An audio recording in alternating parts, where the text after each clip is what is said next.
alla nostra collaborazione. Se state qua è perché non siamo la maggioranza, perché se no questo sportello non lo votate. Scusa, aspetta, no, io voglio sempre rifare sempre le cose. Ancora questa dichiarazione di voto, ma che sta in casa? Ma che sta?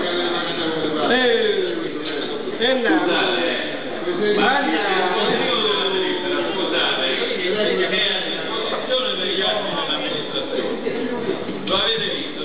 Ma farlo sentire pure al pubblico, no? Farlo conoscere pure al pubblico, no?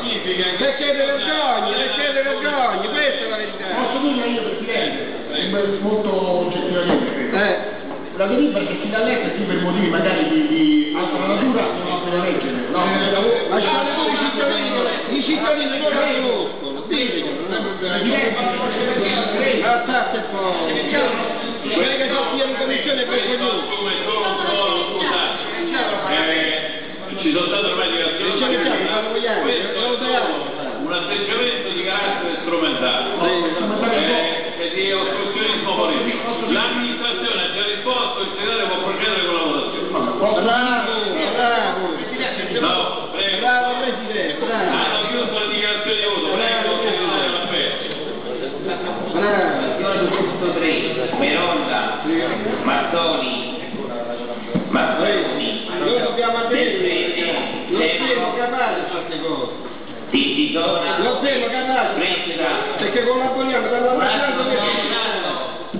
Luca, io non Presidente. Ma noi sono necessitati perché stiamo male. Sì. Sì.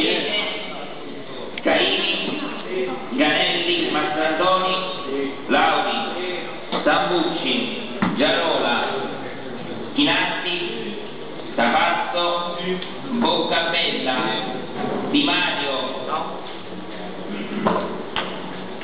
Bellionna, Pisacco, Angioletti, Companini, Giacomo,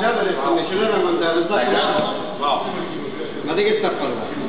Agnello, Trombelli, Della Vita, Vinci, ma come si fa? Siamo contenti che ci stanno legando così. Ma state fuori, e tu solo questi si capaci a state fuori, questi si capaci a stare tu. Beh, perché questo è per te, non per me. Hai visto quando vai questo sono per te, non per me. Veramente alcune che mi convegni. Questo sono per te, non per me, capito? Perché a me come sei? Votiamo l'invitato di utilità per alzare di mano. Chi è favorevole? Caini.